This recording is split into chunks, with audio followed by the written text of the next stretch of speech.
And so I was talking with Frank King the other day, who's a good friend of mine, and he's a comedian. You know, we're talking about the trials and tribulations of being a comedian, you know, and how I love comedians and I love comics. But this occurred to me many years ago, and this is something I will say that you've never ever heard anyone say and probably will never hear anyone else say again. And I love it when I come up with stuff that only I think and believe that no one else will ever think of, and they probably have thought would have never said it, and this is that. Is that after a while I got tired of going to comedy clubs because they're 2.5 hours long, you know, and 6 comedians and they're all funny, ha ha ha. And rarely do you see a comedian that's not funny. You always walk out of a comedy club happy and laughing because they make you laugh, and laughing's fun, right? But here's the deal, they're 2.5 hours, you know, and for me, after 30 minutes, I'm tired of laughing. Is it possible to be tired of laughing? Yes. Your stomach hurts, and look, I get bored, you know, after 30 minutes or even an hour. Let's say I can't do anything past, 2 hours anyway. I can't even sit at a baseball game for 2 hours, you know.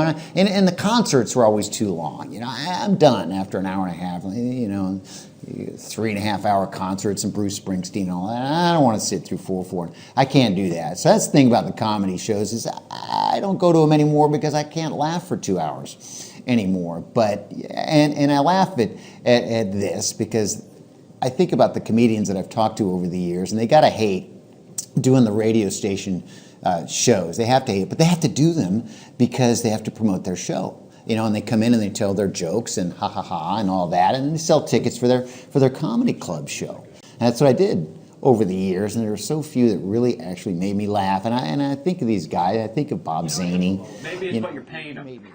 He's a funny guy. He was just himself, and he wasn't throwing stupid ha-ha-ha joke one-liners out there. And I think a couple other guys, and most weren't really funny when they come do the radio shows, but they're funny on stage.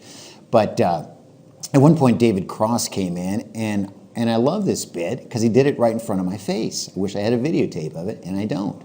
But it's this bit, and he did it on stage, and it was hilarious to me, but not funny to anybody else in the building. The program director at the time was Jimmy Tidwell, and he came into me after the visit, and he said, that guy is very, very bitter. He's a very bitter man, and he said, I didn't like him very much. And other people have said the same thing, and it's rare that I find somebody that finds this bit hilarious. And he talks about how it sucks to go in and do the morning radio show with his disc jockeys to promote his show. You know, and he's going on about how they all have their Hawaiian shirts on, and they all been up all night, and they've done a ton of blow, and one of them's always the bear. You know, he's always got to have some crazy animal name, and they're all crazy and ha ha ha and jokes and all that. And he says it's the fucking worst. It's the fucking worst. Those guys. Man, he does. He comes and he says it's the fucking worst. I'd rather be in a shark attack without any anesthetic afterwards and no one to sew me up than go in and do a radio show with a bunch of disc jockeys. You know, I thought, I don't blame you, man. You know, and sometimes it's the other way around as well. You know, but he would talk about having to fly in and do that deal, and it was the worst experience he'd ever been through in his entire life. And it's true, though. You know, all of us are the same. We all act the same. We're all these crazy guys, and we have these inflated egos, and we don't know who we are really. We're just doing some show. You know, it's like that. But anyway, Frank is doing a thing now. I don't know what he's doing, but he's funny, and he's a funny guy. Who cannot distinguish other human from deer. So those are the old days. You know, comedians aren't that big anymore. They were hot in the 80s, and I guess hot in the 90s, and now they're just not that big anymore.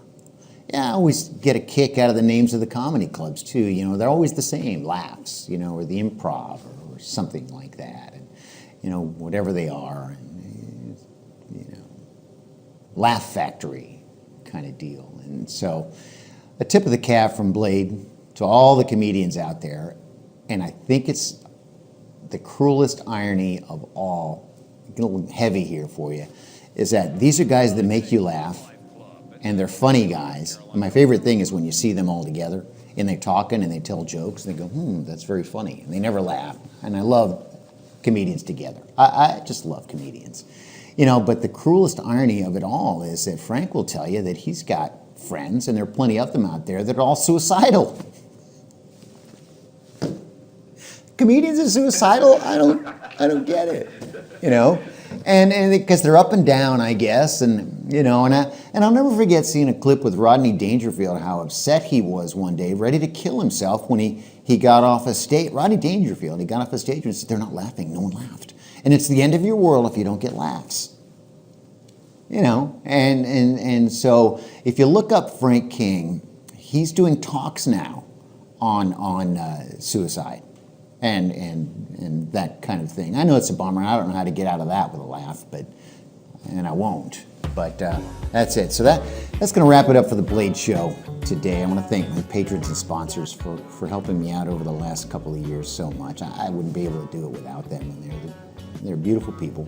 Don't forget to get a copy of the book. It's out there too. I laid it all out there. I did. And the one